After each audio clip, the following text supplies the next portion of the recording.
السلام علیکم ورحمۃ اللہ وبرکاتہ۔ دوستو، اس ویڈیو کے ذریعے سے میں بہت ہی اہم اور قیمتی چیز لے کر کے حاضر ہوا ہوں۔ اس دفعہ یہ چیز جو ہے یہ رقیۃ الشریعہ ہے۔ یہ قرآن مجید کے معتبر صورتوں اور آیتوں کو اور اسم اعظم کو ملا کر کے معزز علماء کرام اور قرۂ اعظام سعودی عربیہ سے بنایا ہے، اور انہوں نے کافی مشقت کی ہے، محنت کی ہے، جب جا کر کے یہ ہم تک پہنچا ہے، اور میں چاہتا ہوں کہ آپ تک پہنچے۔ تو جو چیز آپ اس ویڈیو میں سننے والے ہیں وہ بہت قیمتی ہے۔ اس ویڈیو کو برائے مہربانی پورے آخر تک سنیں گے، دیکھیں گے اور دوسروں تک پہنچانے کی کوشش کریں گے۔ دیکھنا مراد نہیں، اصل سننا مراد ہوتا ہے۔ اور کوئی بھی آدمی اگر اپنے آپ کو شک و شبہ محسوس کرتے ہیں کہ میں بیمار ہوں، وجہ کیا ہے، اور سر میں درد آتا ہے، چکر آتا ہے، جسم کے کسی حصے میں ایسی تکلیف ہو جو علاج سے ختم نہ ہو رہا ہو، تو ایسے مریضوں کے لیے اس میں شفا ہے۔ کینسر اور اس جیسی لا علاج بیماریوں کے لیے اس میں شفا ہے۔ اللہ تعالیٰ نے اس میں شفا رکھی، اور بہت سارے مریض اس سے فائدہ بھی حاصل کیے ہیں۔ گویا کہ آدمی مرض الموت یعنی کہ موت کے قریب پہنچ جاتے ہیں اور اس کا کوئی علاج نہیں ہوتا ہے، پھر بھی اس میں علاج موجود ہے۔ تو کرنا کیا ہے آپ کو؟ سب سے پہلے غسل کرنا ہے۔ غسل کرنے کے بعد وضو کرنا ہے۔ کپڑا پہننے کے بعد وضو کریں گے، اور وضو کرنے کے بعد مصلی پہ قبلے کی طرف دو پیروں پر بیٹھنا ہے، جیسے نماز میں بیٹھا جاتا ہے اس سے ویسے بھی اس طریقے پہ بھی آپ بیٹھ سکتے ہیں، اور بہت غور سے اس کو سننا ہے۔ ادھر ادھر دھیان لے کے نہیں جانا ہے، کسی کی باتوں میں آپ کو غور و فکر کرنے کی ضرورت نہیں ہے، کسی کا جواب، کسی کی باتوں کا جواب، کسی کے سلام کا جواب دینے کی ضرورت نہیں۔ اس کو آپ کو بہت غور سے سننا ہے۔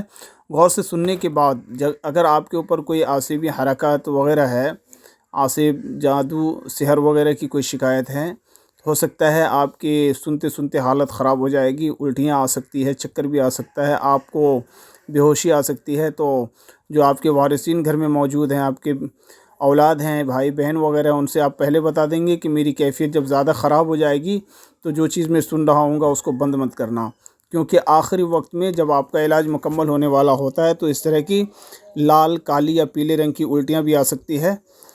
تو ایسے وقت میں آپ کو اور محتاط رہنا ہے، اور خاص طور سے آپ کو سننا ہے، اور اس ویڈیو کو سننے کے بعد دوسروں تک پہنچائے برائے مہربانی۔ اس میں جو کینسر ہوتا ہے، یہ کینسر کوئی جسمانی بیماری نہیں بلکہ یہ ایک روحانی بیماری ہوتی ہے۔ جادو کے اثرات سے کینسر بنتا ہے۔ تو کینسر کی مریض خاص طور سے اسم اعظم کو سنیں گے، اس رقیہ کو سنیں گے تو انشاءاللہ العزیز فائدہ ہوگا۔ اگر آپ ہاسپیٹل میں ہیں، 2-4 دن محنت و مشقت کرنے کے بعد آپ انشاءاللہ گھر جلد واپس آ جائیں گے۔ سننا غور سے ہے۔ آپ کو ایک بیٹھک میں ایک بار سننا ہے، دن میں کم سے کم آپ کو 5 مرتبہ سننا ہے۔ 5 مرتبہ آپ غور سے سنیں گے، انشاءاللہ العزیز فائدہ ہوگا۔ پہلے ہی وقت سننے میں آپ کو کچھ نہ کچھ، جو مریض ہوتے ہیں ان کو پتہ چل جاتا ہے، کچھ احساس ہونا شروع ہو جاتا ہے، گھبراہٹ آتی ہے، اور بھی کوئی طرح سے پریشانی ہوتی ہے کہ جسم کے کسی حصے میں درد بھی ہو سکتا ہے۔ تو آپ سمجھ لیں کہ جب اس طرح کی کیفیت آپ کے اوپر حاضر ہونے لگتا ہے، یا حاضر بھی ہو سکتا ہے، جیسے کہ آ کر کے کسی چیز کا بولنا، چیخنا، چلانا وغیرہ، اس طرح کی کیفیت آ سکتی ہے، تو اس وقت مریض کو چاہیے کہ اور بھی زیادہ دھیان دے اور غور سے سنیں، چھوڑیں نہیں۔ چھوڑنے سے آپ کا مرض جو ہے بڑھ سکتا ہے، پریشانی آپ کی بڑھ سکتی ہے۔ تو اس لیے برائے مہربانی اس رقیہ کو آپ پورا غور سے سنیں، اور دوستوں میں، احبابوں میں زیادہ سے زیادہ شیئر کریں، کیونکہ اگر آپ کو کسی کا فائدہ ہوتا ہے تو اس کا اجر آپ کو اللہ دے گا۔ اور صدقہ جاریہ سمجھ کے اس ویڈیو کو زیادہ سے زیادہ شیئر کریں۔ واٹس ایپ، فیس بک، یوٹیوب وغیرہ، جتنا جہاں آپ کر سکتے ہیں، یوٹیوب کے علاوہ ہر جگہ اس ویڈیو کو آپ شیئر کر سکتے ہیں۔ پھر ملیں گے انشاءاللہ اگلی کسی نئی ویڈیو کے ساتھ، جب تک کہ دیجیے اجازت، اور سنیے اس ویڈیو کو لاسٹ تک۔ اعوذ بکلمات اللہ التامہ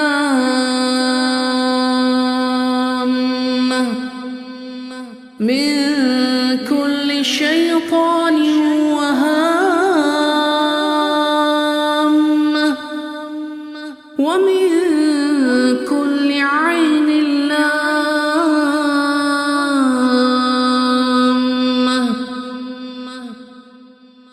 أعوذ بالله من الشيطان الرجيم.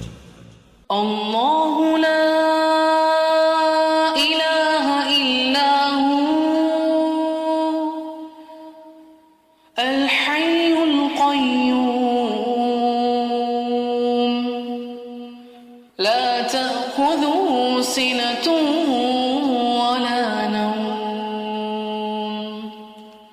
له ما في السماوات وما في الأرض من ذا الذي يشفع عنده إلا بإذنه يعلم ما بين أيديهم وما خلفهم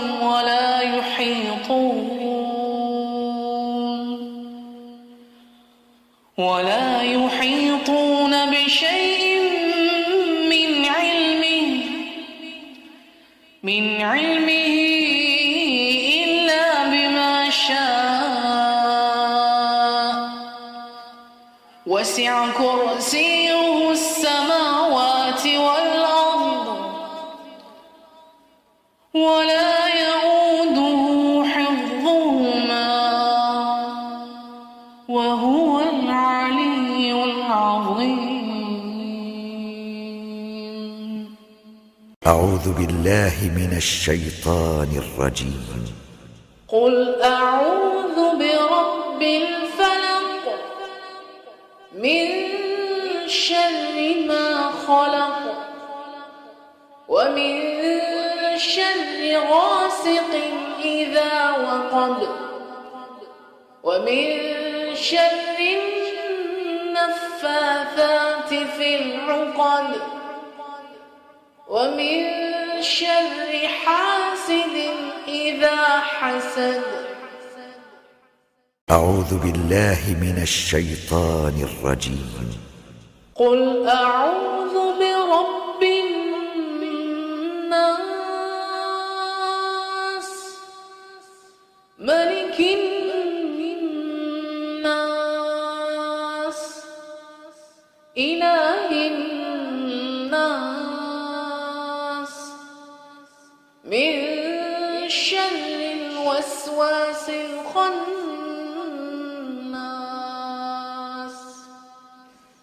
الذي يوسوس في صدور الناس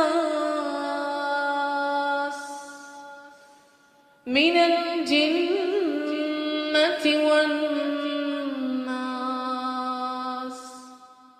أعوذ بكلمات الله التامة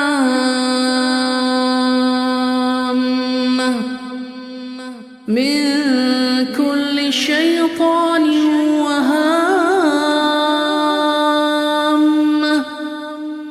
ومن كل عين لامة.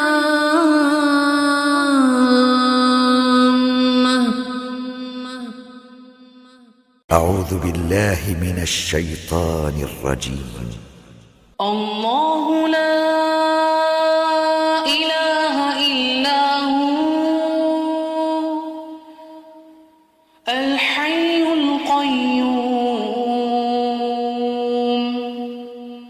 لا تأخذه سنة ولا نوم له ما في السماوات وما في الأرض من ذا الذي يشفع عنده إلا بإذنه يعلم ما بين أيديهم وما خلفهم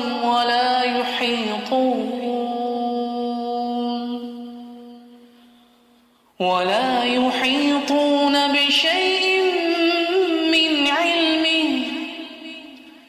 من علمه إلا بما شاء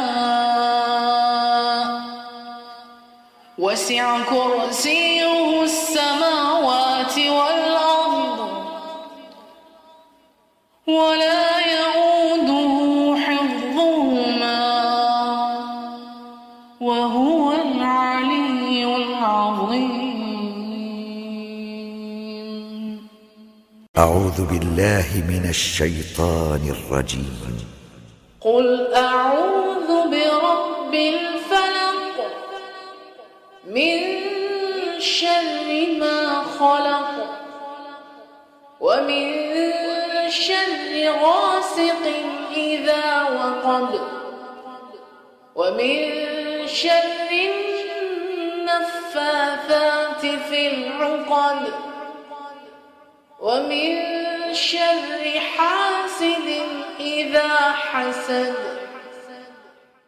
أعوذ بالله من الشيطان الرجيم. قل أعوذ برب الناس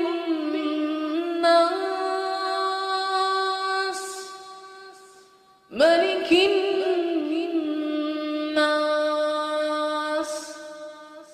إله الناس من شر الوسواس الخناس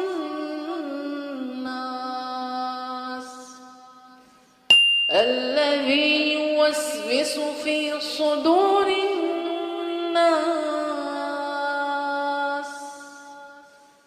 من الجنة والناس.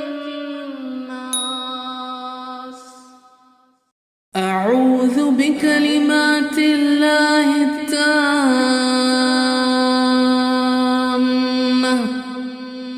من كل شيطان وهامة ومن كل عين لامة.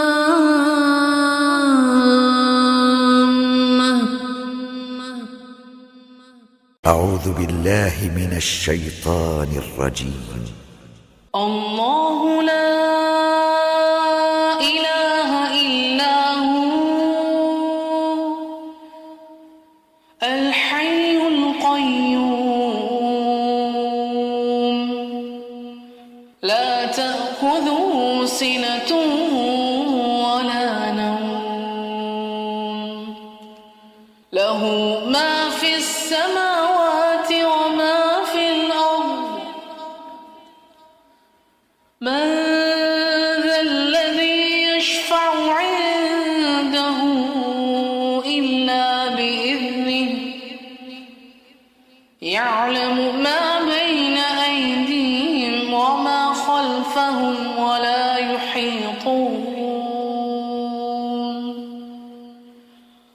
ولا يحيطون بشيء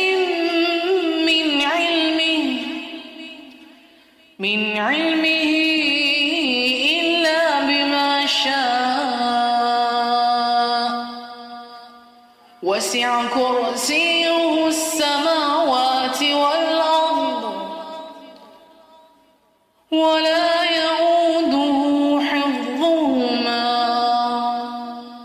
وهو العلي العظيم. أعوذ بالله من الشيطان الرجيم. قل أعوذ برب الفلق من شر ما خلق ومن شر غاسق إذا وقب ومن شر النفاثات في العقد ومن شر حاسد إذا حسد. أعوذ بالله من الشيطان الرجيم. قل أعوذ برب الناس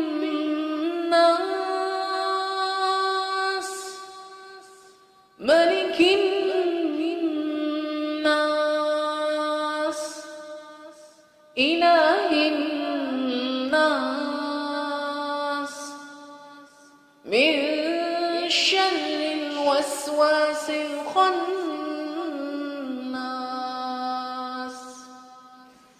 الذي يوسوس في صدور الناس من الجنة والناس.